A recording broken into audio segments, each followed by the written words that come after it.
up, everyone? Welcome to the first ever episode of the What's Up podcast, a very much casual podcast of an electrical engineering student who wants to try and find clarity between the relationship of technology and society.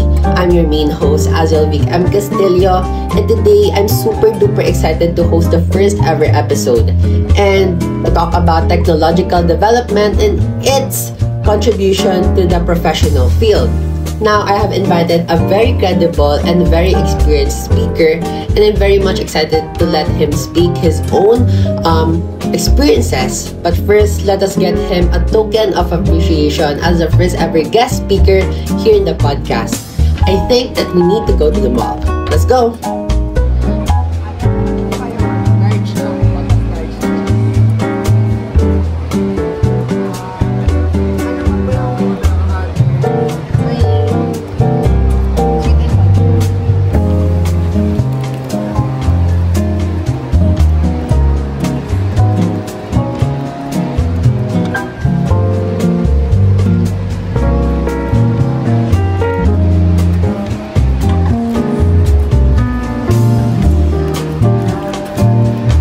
So guys, we're on our way home na to meet our special guest. Pero of course, on our way sa ating mall, bumili kami ng maraming stuff.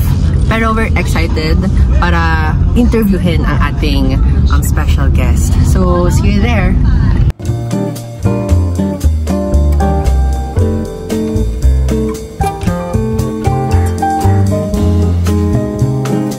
What's up, everyone? My name is Aziel Vic M. Castillo, and you're still watching to What's Up, where an electrical engineering student finds the relationship between technology and the professional world. Now, today is a very special day dahil, of course, this is our first ever episode, and we're going to talk about, yun nga, the relationship of technology in terms of the professional work.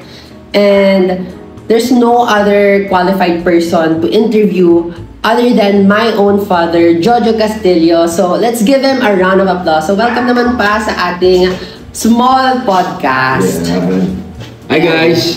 And so, hello ka sa kanila. Hello! Ayan. So, What's Up is a video podcast made by electrical engineering students like me na nag-i-aim kasi to find the relationship between technology and society. So, specifically in this episode, we want to tackle kung ano nga ba yung relationship ng technology in terms of the professional field.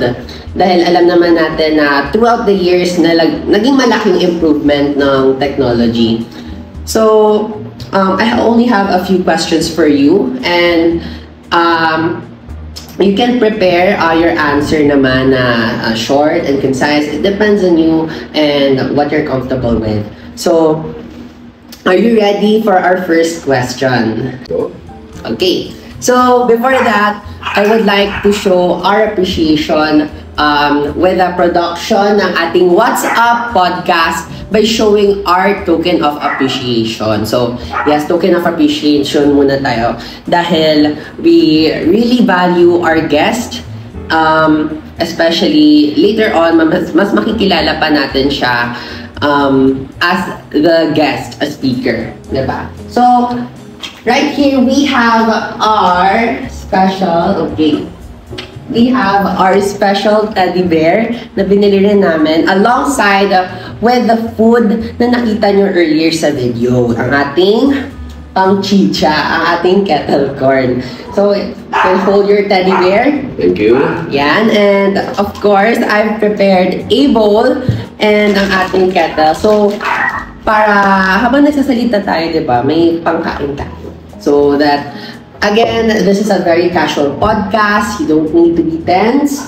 I want you to be comfortable kung ano na yung with what you say.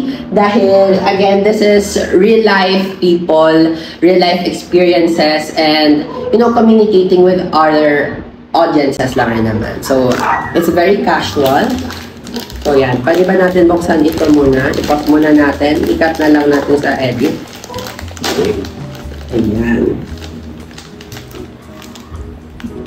Cut na yun. Cut! Cut yun. Okay, so now, we're going to pour our popcorn na sa ating bowl. Mahilig ka ba sa popcorn, Mr. Castillo? Oh, yeah. During my childhood days. Yes. So, yan, masarap ang ating ano. So, please get some. Huwag ka mahiya. Thank you. Kamahiya. Again, very casual na talaga tayo dito. Pero, with that being said, let us proceed now to our first ever question. Now, before we move on sa main purpose ng ating podcast or this episode na alamin ngayong professional field, of course, we want to know how credible you are. So, can you introduce yourself, like small details about yourself, or at least the details that you want to share with the internet, and also your experiences as a working person, as someone who have kept a job for how many years? More than 30 years. More than 30 years. So, wow. Of course, being an experienced worker or person in the professional or that kind of field, ano yung naging naranasan mo? Or at least, how did it change you then? Well, experience a lot because I started working at the age of 24. It was 1994. And then through that, I started as a clerk in a manufacturing company, which it was my first job, and until now, I'm still with the company. It only changed name. Bago na yung mga pangalan, but still the same company, location, manufacturing. So that was 1994, and during the time, batang-bata pa ang teknolohiya, no? Hindi pa gano'ng applicable ang ang computer. Ginagamit siya pero hindi siya gano'n. Communication-wise, wala ganong cellphone nun. See, so that's the difference. During my time, during my early days in my manufacturing setup occupation. But, makikita mo siya, ang ginagamit ko pa lang noon, during my time, typewriter. So I was doing a 45 words per minute. So typing kasi, you need to be skilled in typing kasi inventory clerk ka. So, yan. And then landline. Diba? Until now, may landline pero hindi siya ganang ginagamit na yan because everybody has a cellphone. Diba? Cellphone is a necessity now. Hindi katulad dati, cellphone is a luxury. Kapag ka nakakita ka ng may mga taong may cellphone, uy, mayaman. But now, it is a necessity. So that is the difference between during my start and the present situation. Ako, I remember pa nga during my time na nag-a-apply ako. Alam mo ba na magsusulat pa ako ng resume, magta-type pa ako, siniselox ko pa. And then I gave it to post office, hoping na yung mga nakita ko sa dyaryo, it was a newspaper. May mga classified ads sila. So, kukunin ko lahat kung saan ako pwede. And then, huhulog ko siya sa post office. And then, I'll just wait. And then, may darating, PTNT yun. During my time, yung mga fathers nyo siguro maintindihan na ito. Yung mga PTNT, may darating siyang telegrama, please report for a preliminary interview. Ganun lang siya kanipis. Tapos ganito sasabihin, contact this number. Tawag ka ngayon sa landline. Pupunta ka pa ng may mga landline kasi during my time, wala namang landline sa area namin. And I had no cellphone. So, during my early days na nag-a-apply, bago ako magkaroon ng trabaho, mahirap. Napakahirap kasi it takes a lot of grind. Punta ka sa ganito, punta ka ganito, and it takes a lot of time na maghihintay ka ng feedback unless mag-walk-in ka, which is another mahirap na sitwasyon kasi mag-a-apply ka kahit sa ang establishment, maghahanap ka ng wanted. Diba? O kaya hanapin mo sa dyaryo, punta ka rito, walk-in applicant. So during those days, napakatagal, napakahaba, tapos pababalik-balikin ka, interview ka, o preliminary interview ka, so please come back again on a certain date para dun sa second interview mo. So, tapos pagka natapos ka ng second interview mo, pagka medyo hindi pa satisfied yung nag-i-interview sa'yo, pababalikin ka ulit for your final interview. So, that was the situation then, during my time, bago ka mag-apply ng trabaho. But now, napakatindi ng technology. Pwede ka nang interviewin online. Di ba? Di ba? Tatawagan ka ng employer mo, you don't need to go to them. They'll just call you and i-enjoy ka na sa Teams, mga ganyan. Tatanungin ka na, would you want to an online interview? So, tapos pag kailangan ka nila, tatawagan ka na sa cellphone. May cellphone ka eh.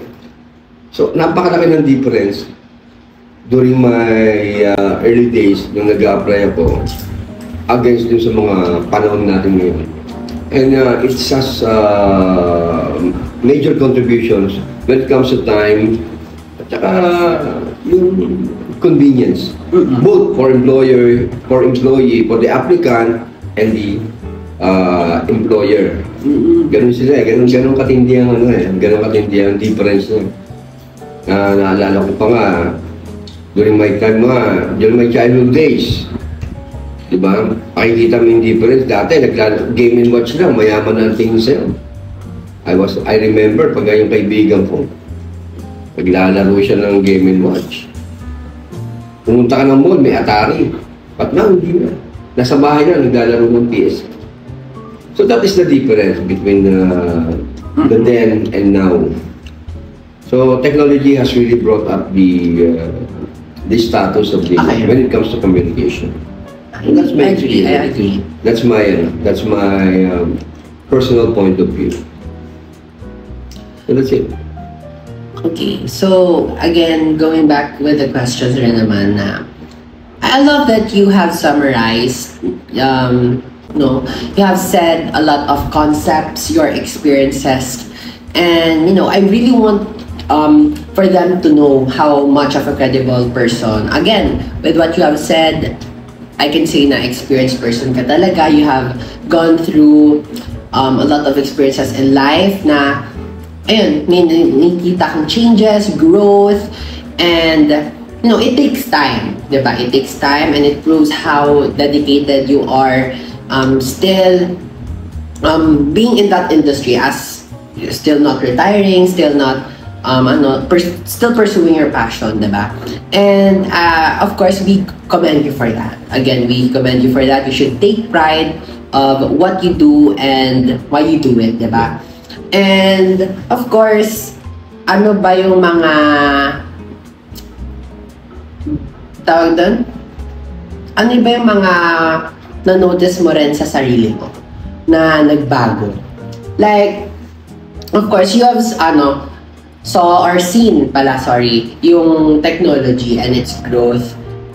And of course, kasama rin naman doon is ikaw itself. So, being in that industry pa rin, na nag-work ka sa work mo, ano yung mga notice mo rin sa sarili mo na nagbago, na nag-change, nag-improve, may nabawas ba, may nadagdag ba sa paniniwala mo? Or how did it affect you personally? Kasi wala pa yung view mo sa technology, iba pa yun. Pero yun, like, for yourself, personally, ano ba yung mga During my early days in my employment years, hard skills talaga ang kailangan. Because during my time, the first job that I landed was being into a warehouse setup. It was a warehouse setup where you need to accommodate a lot of materials that engineers requested for a certain machines. So it requires familiarity. Yes. It was a familiarity based on the locations of the item, Hindi ka siya katulad na pag alam mo, dapat andito lang to. So that was the setup. And nakuha ko lahat yun. Na-familiarize ako doon. Alam ko kung saan nakalagay yung mga materyales. Pag sinabi ng isang ingenyero o kaya ng supervisor, bigyan mo ako niyan, alam ko na kagad yan. Art skill. Skills talaga yan. But marami kasi akong nilanded na jobs eh. Iba-ibang position. But my early days was, I was a warehouse man. Was an inventory. So, accounting-wise naman, natuto naman ako sa inventory taking. Ang ginagamit pa namin noon during my time, stock cards. Stock cards is a manual sheet form na nililista mo doon kung ilan yung dumarating na gamit at nililista mo rin kung ilan ang lumalabas. Manually done. So, every year, we conduct a annual count. Kasi validation yun eh. That was a validation. So, manual pa rin. Bibilangin mo yung mga items, may count sheet ka, tapos ibabato mo siya. Everything is manual during my time at the warehouse. And then suddenly, ito na yung computer. Pumasok na kayo. Yung data. So nagkaroon kami ng database na wherein ipinasok lahat yung mga materyales. Pati yung location ano niya. Pati yung mga location ID niya. So everyone in the manufacturing, dun sa mga colleagues ko, meron silang access. So kapag nagre-request sila, meron na silang idea kung nasaan yung location. So hindi na ikaw ang nakakaalam. Everybody knows na kasi nandun na sa database.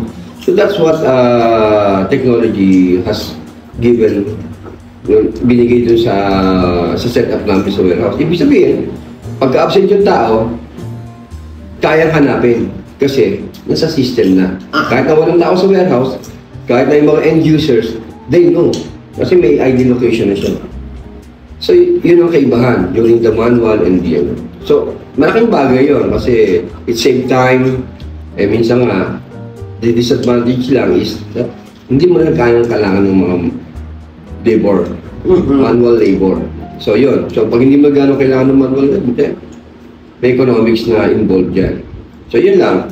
But, speed, tsaka yung referencing, maganda siya. Maganda siya. That was the time na na-introduce namin yan. Nagulat nga ako nun, ganun na pala yan. So, that was the first time na nainganyo ako nun na pag-aralan ko siya. Kasi, di ba sabi ko kanina, typewriter lang alam ko. Ayun. So, that was it. And then, nung matuto na ako, pinag-aralan ko siya, maganda pala. Mabilis. Mabilis ang reporting. So, tapos, yung technology, talagang continuous ang development. And then, pagkatapos nun, nalipat naman ako sa purchasing. But then, andun na yung system. Diba? And then, nalipat na naman ako sa HR. Kaya tumagal ako sa kumpanya kasi flexibility is a hard skill. Ibig sabihin, kung saan ka ilagay, basta yung adaptability mo, magaling ka, nakaka-adapt ka kaagad, pag-aaralan mo. So, hindi ka pwedeng nang i-outskill. Kasi, that's the reason why kung bakit almost 30 years, nandiyan pa ako sa kumpanya. Kasi hindi lang isang position na alam mo. And because of technology also, kaya ko siyang gamitin na kasi ang edad ko ngayon is 54. And most of the 54s hindi na ganong techy, sabi, di ba? Pero ako, I try to balance, di ba? Hard skills and softwares. So kapag nakuha mo yung kombinasyon niya, effective yan. To last. Tapos plus passion. Yan. So that's it. Ganun talaga siya. Technology has really contributed a lot. And I love that you have said that na it contributed a lot sa naging journey mo. Yeah. especially nung sinabi mo na parang it made you more flexible in the company, and I think that again is why you remained there for how many years? How many years yun? More than 30 years. More than 30 years? Yeah. Is it ba? More than 30 years? 1994, that was 1994 when I started landed the job. Inventory, so Oo nga, almost 31, right? Guys, wow. 1984, and it's 2025 now. Yes. Grabe. And yeah, I think you're right, you're correct. I think technology came into the industry, no professional field, na tumulong siya, hindi lang rin sa convenience, but in terms of management in general, diba?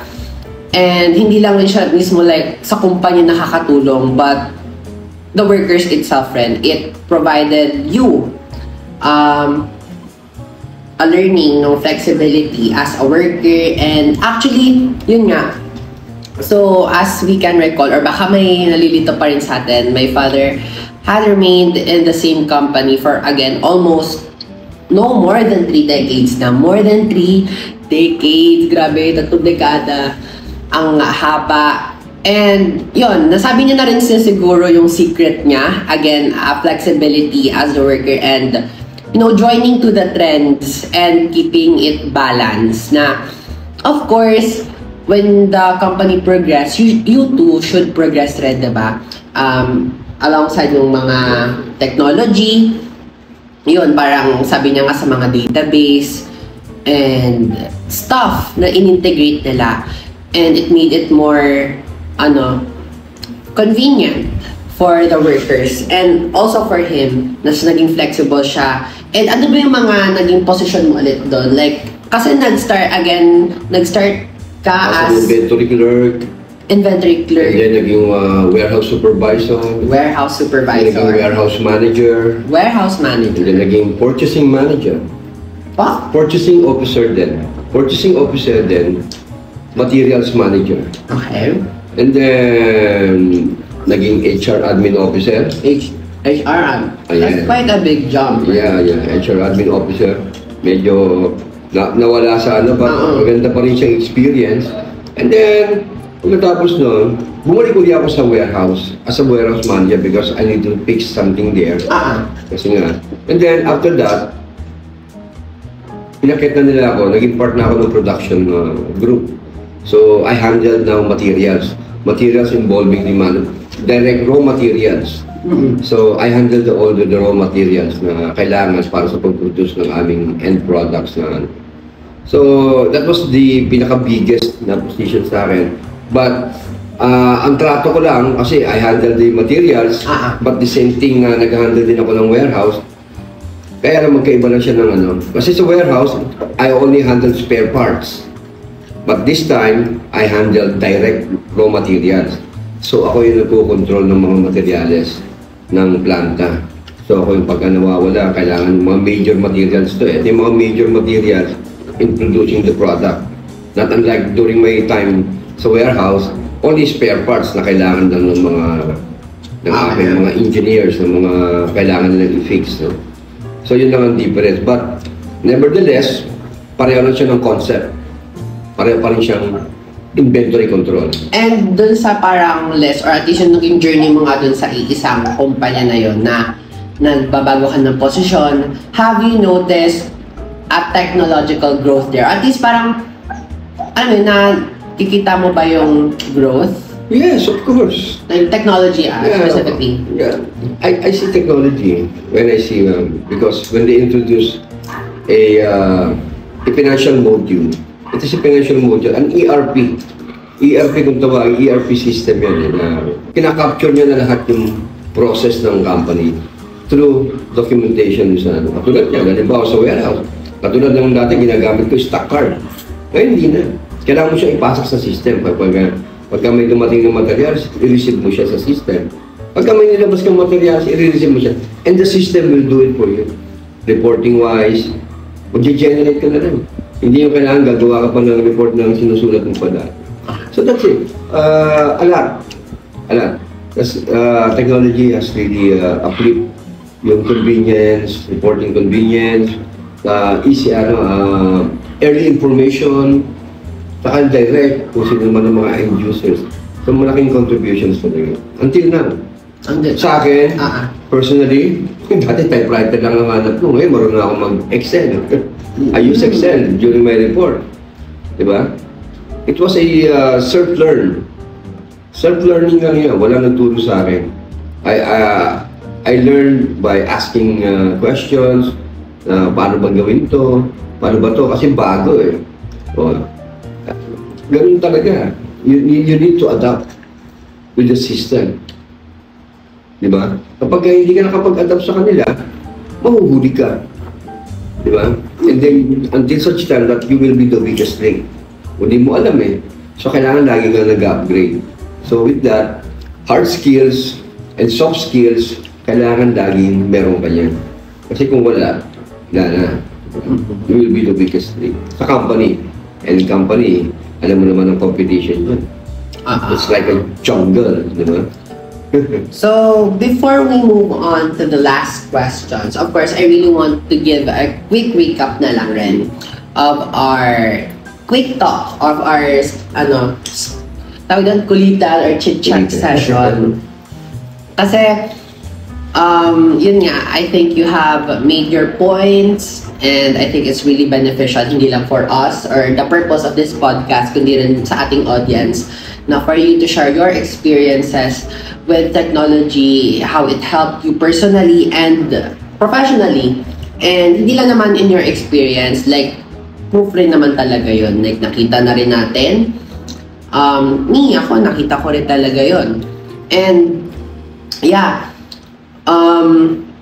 i-recap lang natin, or at least the main points na binitaw mo.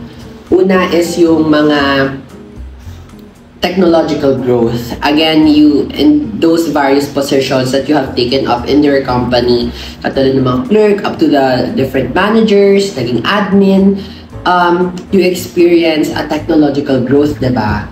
Yun yan, na-experience ka na technological growth, and all of those growth, nakatulong siya sa'yo in terms of convenience, diba? Ngayon yan, I think it's a living proof how beneficial technology can be in terms of the mga companies. Pero there's a controversial question rin kasi before we move on to the last question. Na, yun nga, you mentioned it earlier na sometimes with the convenience na napoprovide ng technology ay nababawasan yung labor na need natin, diba?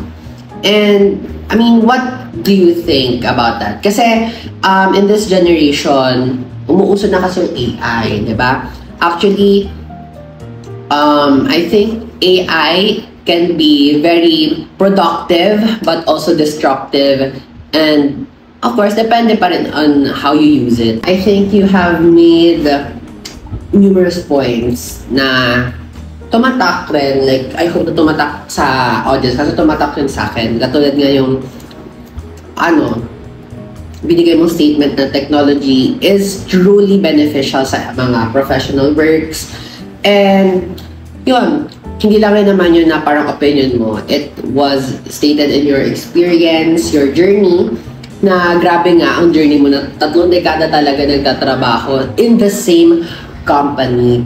And I think you really proved your loyalty and dedication. And you have proceeded to grow with the company, hindi lang rin sa technological growth ng company. Like, ikaw rin nakipag-adjust ka, lumaban ka, you fought for your spot. And that is really commendable. And I think that is very much important for us people to know na, to keep up. Like, may reason rin kung ba tayo need mag-keep up. Like, hindi naman yun dahil sa parang moving in your own pace, dapat hayaan lang natin. It really is a part of a personal growth. Kasi, if you're going to live in this kind of environment, of course, you need to adapt rin. And alongside with that is, of course, yung magiging change or yung makukuha mo. And I love that you have said na tinuruan ka rin nung kumpanya mo na maging tech savvy, or at least hindi lang rin naman sa kumpanya mo, you taught yourself rin, diba? You give yourself some credit rin naman, diba? So, yeah, pero I also noticed a point that you have mentioned earlier na, yun nga, with the convenience that technology has brought in your company, it destroyed some of its manual labor. And I remembered yung similar concept na yung AI and how it destroys yung mga manual labors, or at least parang it's not humanitarian sa professional work or what.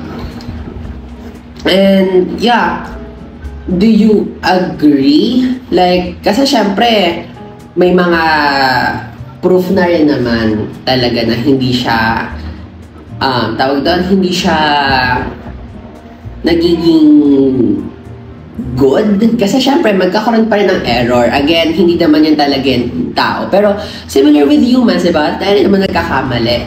And yun yung kasi yung mga arguable points. And for me naman, I do believe that keeping it balanced and using AI ethically can produce productivity.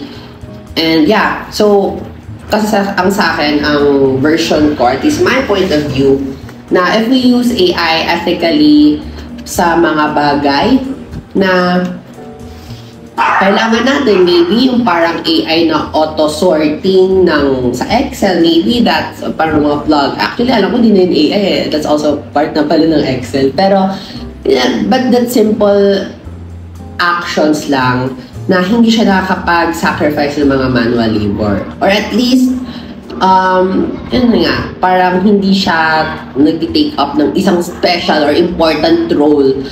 Diba?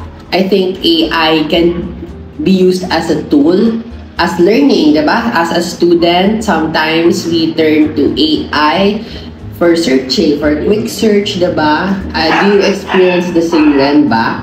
Na pag nasa-search ka rin, like, personally, diba? Minsan, hindi na rin talaga ma-help yung AI na lumabas or mag-pop up or magamit natin. And I think it's not more on just fully embracing the culture of AI, pero more on knowing our boundaries with them. So, sorry, nagdada na talaga ako dito. Pero, yun nga, what is your point of view sa AI in terms of coming into the professional workspace? Like, do you think it's dangerous? Kasi syempre, seryoso ang kumpanya. And simple mistakes na hindi mapapansin ng AI na at least sa human kasi mas totok focus diba? Diba? Yes, but then again, technology, kapag nagkaroon na ng progression ng technology, with the advancement, with the updates, inevitable talaga yan. Yung magkaroon ng economics. And actually, it's not about human labor. It's about economics. Kasi remember, an employer is also trying to mapababa nila yung kanilang mga gastos. And it also being required by the law na magkaroon sila ng mga kapag nag-automate ka ng isang bagay sa kumpanya mo, it is a just cause. Ibig sabihin, authorized, legal ang mga employer to do that para makatipid sila. Yan ang concept nun eh. So, halimbawa, dati, sa paggawa ng semento, yung mga tao, binubuhat nila. Tapos, kinakarga sa truck. Di ba? That is a manual labor. Pero, kapag ang company naglagay ng rotopacking machine, wala nang tao involved. Baka dati, 5 ang nagpapack, tapos ang dami nag-aano. Ngayon, hindi na siguro. With the introduction of the technology, rotopacker, autopalletizing, nakapalitan na. Kukunin na ng forklift. So there was no manual intervention. So pagka ganun, anong gagawin ng company kapag ganun sa mga So, talagang magre-result siya into a bawasan. Economics yun. Pero hindi mo maiiwasan yun. Kasi wala namang kumpanya na nag-upgrade ka, tapos kinip mo pa rin yung mga tao. Unless meron silang other skills. Kaya yun ang importante. na maging flexible ang tao. Para pag nawala yung portion na yon, pwedeng pagdalhin. Kasi an employer, hindi ka naman nila tatanggalin eh. Aalamin nila kung ano pa yung kaya mong gawin na applicable pa sa time nila. So, I think, prerogative ng company yun, na mag-automate sila. Mag-introduction ng AI. Di ba? Yeah. So, hindi siya disadvantage kasi dami ng mga like now. Kapag wala ka ng trabaho, basta marunong ka magmotor, pwede kang di ba? Motorcycle taxi. Yeah, that's it. That's it lang. That is an example. So, maraming ways and means kapag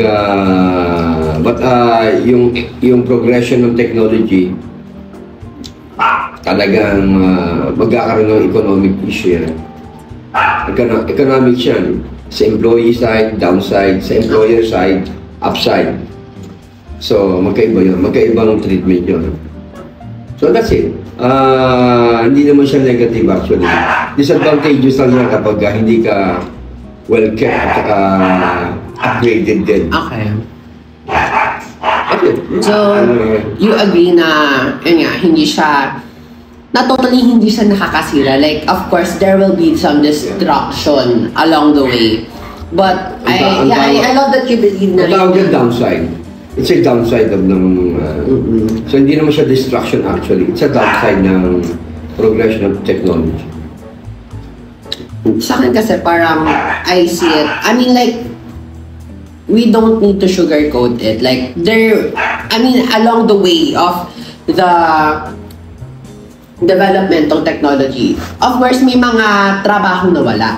But, that doesn't mean walang reconstruction of it. Yun yung ko na, maybe it isn't the destruction, more on a reconstruction of a new field. Correct. Diba? Kasi, I like that na nagbigay ka rin ng na parang, yun nga, if you don't have or natanggal yung manual labor, nagkakaroon tayo or nag-upgrade rin tayo, gumagawa tayo ng new way. And I think that is, yun nga, parang a development trend, or at least it's part of its nature or process na in a way, technology pa rin. Ito, di ba?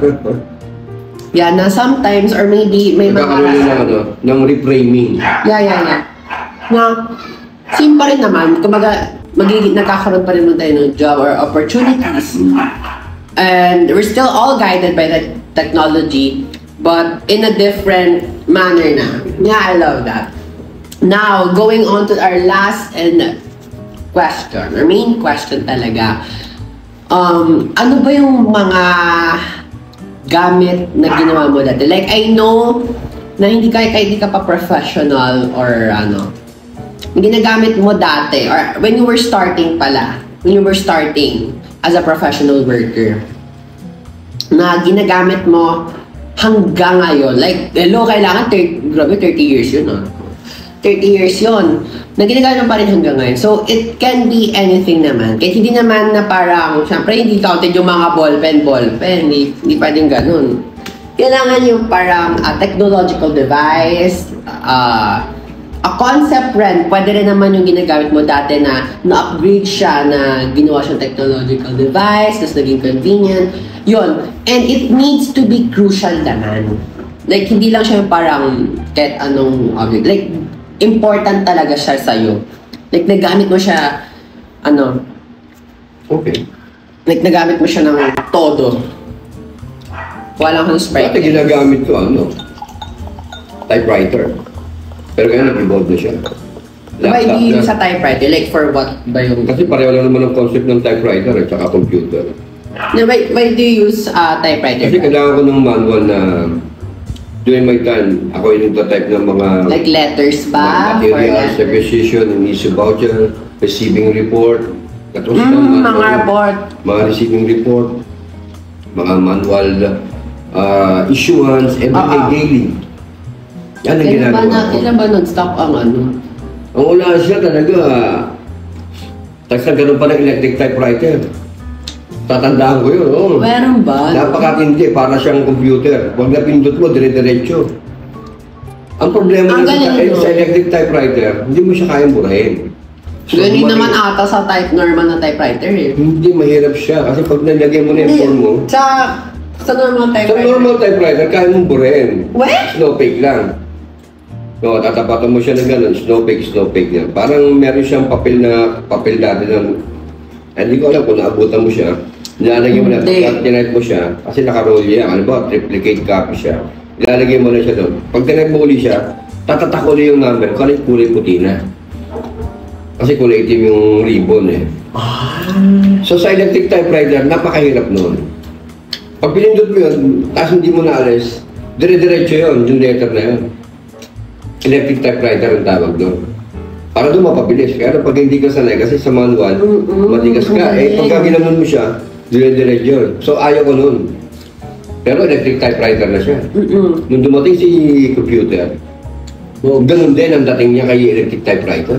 Mabilis din ang letter. Pero ngayon, kaya mo siyang burahin.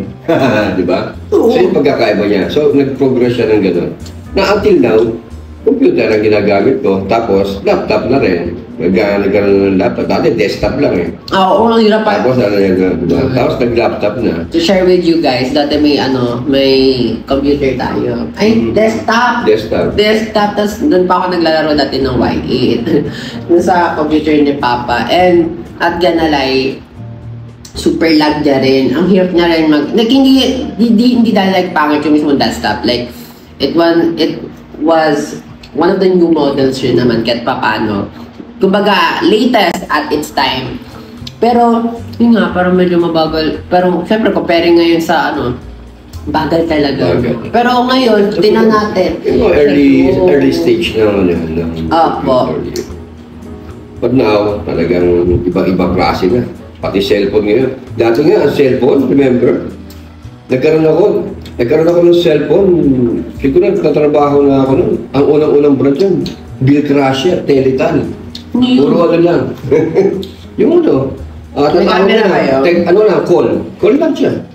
Yun ang una ko. Tapos, pangalawa, nagkaroon na ako ng 3210. Yung text. Yun lang. Can you give another example pa na like professionally pa? Of course, gets ko naman sa typewriter and sa computers. Pero, of course, I think it's one of the most common examples pa.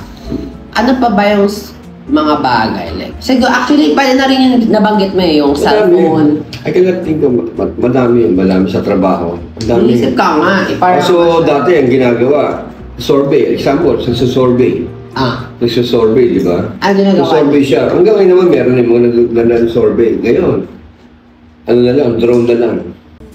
Susukatin niya yung volume ng Ngayon, may Google Earth na. Pwede mo sukatin yung bahay mo.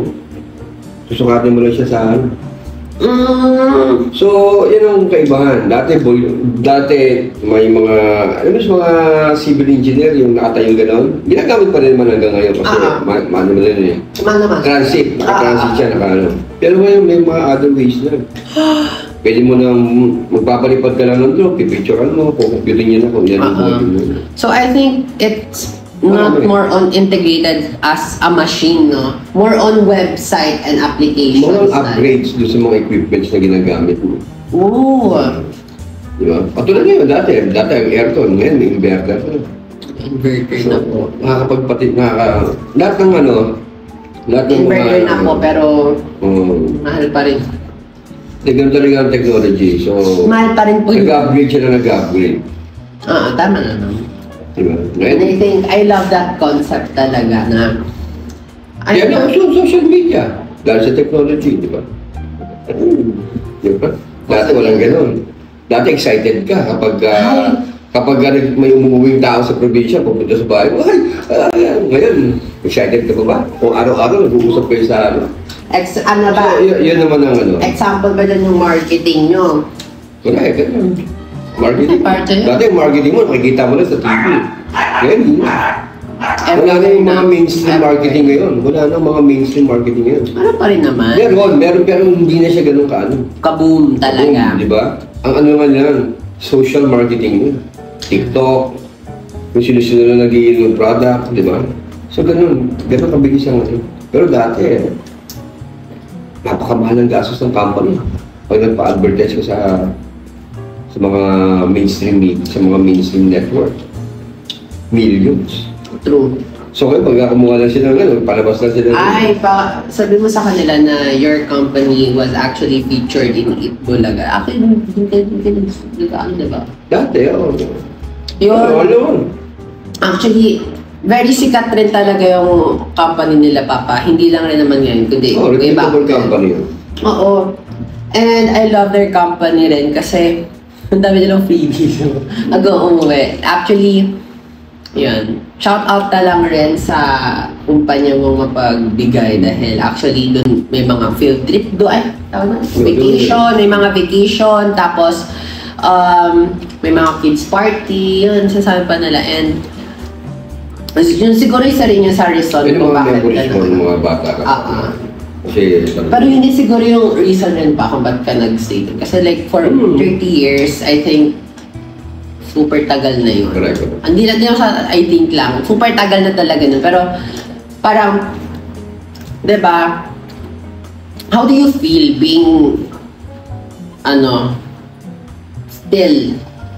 being still sa ganung posisyon na, I mean, I know that you've upgraded your position, your place in the company, and your growth, pero, like, hindi mo ba naisip na parang, what if sa ibang kumpanya?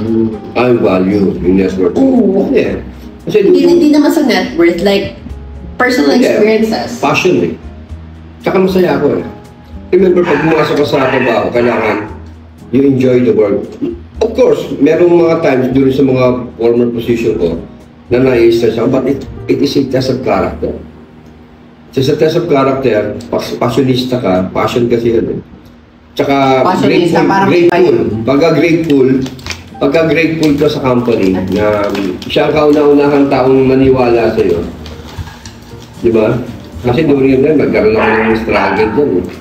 Wala talaga eh. Kaya yun ang aking it's a gratitude.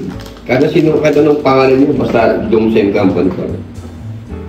So yun, tsaka hindi ako hindi ako, yung iba, sasawa, di ba?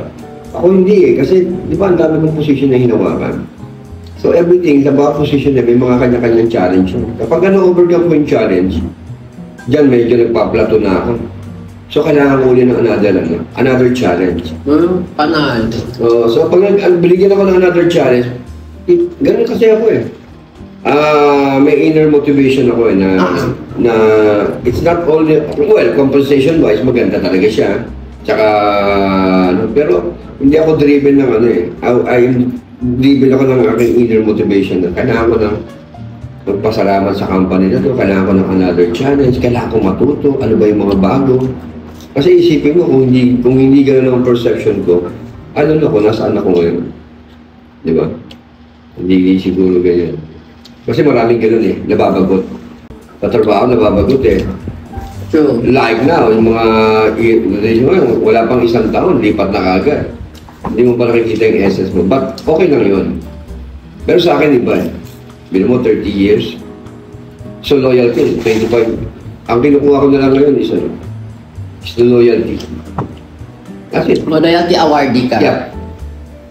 Yeah, I mean, ewan ko na lang kung hindi pa makuha yun. 3 dekada ka pa. Technically, well, 25, but real, talagang 30. 1990 pa ako nag-start. Ba't nasabi mo 25? Ngunok yun, di ba? Patulad ko, nagkakaroon kami ng... 5 years ka, parang di ka nakakontrata.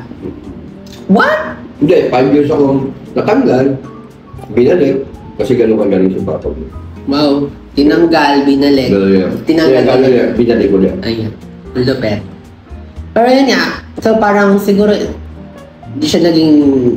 Yun ang isang bagay. Nagkaroon ka ng rough start. Oo. Hindi ko doon talagang ngayon, masaya ako sa ginagawa ko eh. Dati nga, I was planning na to. But ngayon, masaya ako. Ang nakabutan ko yun. Dapat masaya tayo sa ginagawa na. Yeah, it's okay. Like, it doesn't need to be everyday in the sunshine. And yes.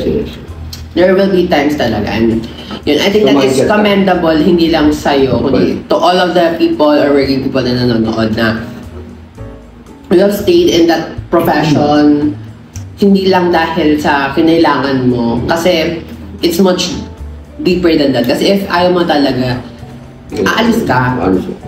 Like, kahit anong bigat pa yan. Kasi, hindi lang rin naman yan sa parang, tawag doon, sa gusto mo, kundi sa kung kaya mo ba, diba? Parang, I think it correlates between sa kung ano yung ability mo as a person and kung ano yung will mo.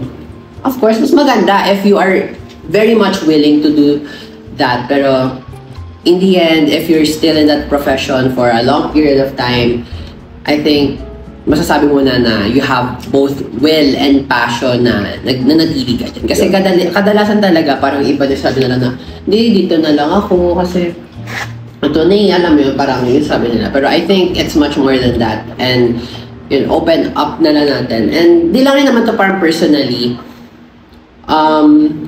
connect pa rin naman natin to sa technology, diba? Na, yun nga. Maraming distruggle sa technology. Kasi hindi sila makapag-focus. Going back nga sa namin mo, kasi yung flexibility. Kaya nga kaya Papa nagtagal dun sa kumpanya kasi he made himself flexible sa mga adaptability. Mag-a-adapt ka. When you ever change, kailangan mag-a-adapt ka. Hindi kasi, wala kasi forever doing it. Okay.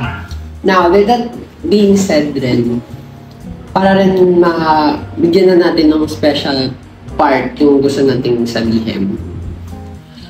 What can you say sa mga nanonood? Like, in general, isipin mo yung mga taon, katulad mo rin, matagal na rin, sinitagda mo, mga early or young adults rin, na nakakasimula lang rin sa trabaho, mga estudyante like me.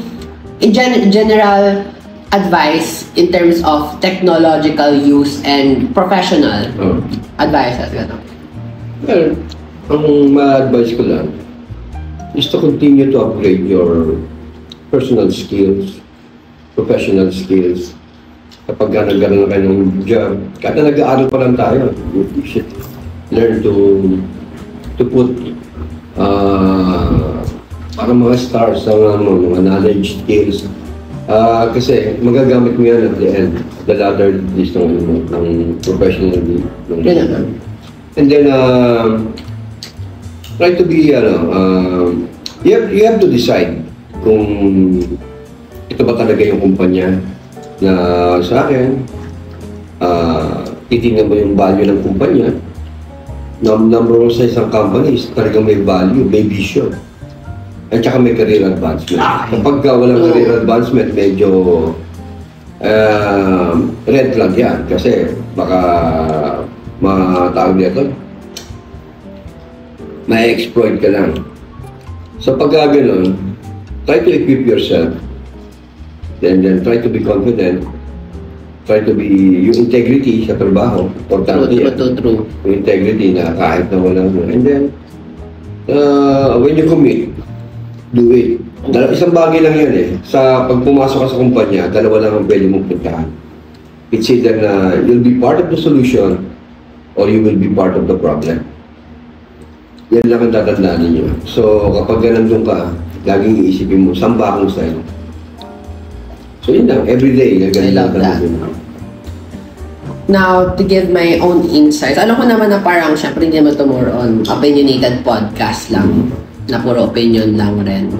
I think we need to throw in some facts rin naman. Actually, wala nasabi mo na yung mga facts pala. Opinion part ko na pala talaga to, sorry. Ano lang rin, more on recap, I really want to put the spotlight on you and your experiences. So, I'm just going to restate na lang rin some of the things that we have said or discussed para lang rin matandaan ng ating audience. Again, the purpose of What's Up Podcast. Kasi, again, I have said earlier na, syempre, I'm a starting electrical engineering student. And, it doesn't need naman necessarily na I need to talk to fellow engineers to know about the professional world.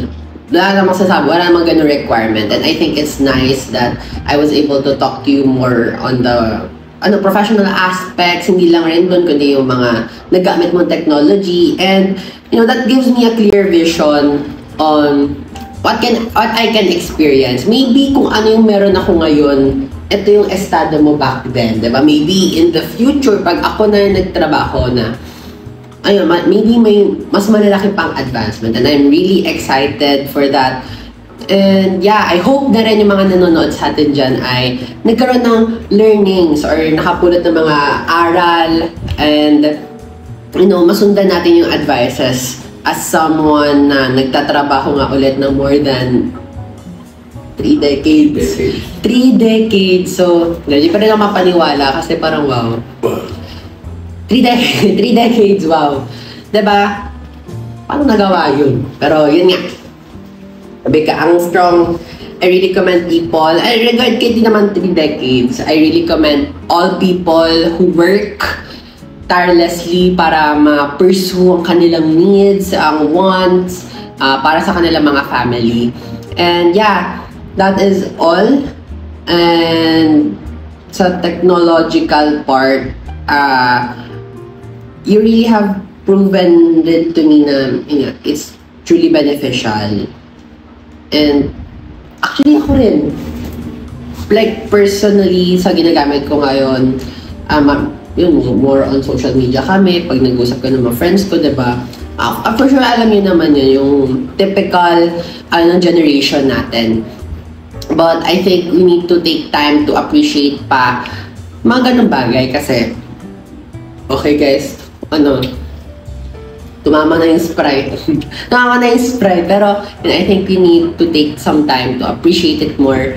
Kasi, baka natitake natin sila for granted. And, yun, di naman natin totally nanonotice yung kahalagahan nila once they're fully gone. And, yeah. In general, I really do think, or mas na-fortify yung paniniwala ko na technology is truly beneficial and an essential in today's generation of businesses and economy. And yun, maraming salamat sa ating guest speaker. And huwag ka munang aalis dahil meron pa tayong extra pasabog as a token of appreciation. Sige, labas natin yan. Ayan. Oh, thank you. Grabe! Meron tayong lengua de gato. Thank you. Meron tayong peanut brittle. Thank you. And meron tayong coffee. Actually, ito coffee grounds eh. Coffee beans. Coffee beans, no? Fresh coffee beans. From Sagada. Ito, alagay, from Sagada. From Sagada. So, yun. May pumunta kasi sa amin na Sagada. And yeah, binili na lang rin namin dahil narinig namin na you like coffee talaga. Yung mga dark coffee, no? Nakakapag-pagising talaga. And yeah, to wrap this up, I hope that you all learned a lot in terms of the podcast and our discussion, which is about technology and the professional world. And we hope to make many more episodes pa talking about technology and other aspects of society. And so please do stay tuned. Ano mo naman kami. I-share nyo naman tong video na to sa mga kakilala nyo. And no, please do please do thumbs up and subscribe para sa ating mga future videos. Diba? Like and subscribe. Like and subscribe. Pero thank you so much for watching again, everyone. Maraming salamat. Thank you, Sir Jojo Castillo, aka my father, sa pag-attend ng ating small discussion. I hope na magkaroon pa tayo ng mas maraming discussion, especially here in the podcast. And yeah, let's wave goodbye sa camera. Bye-bye! Bye guys!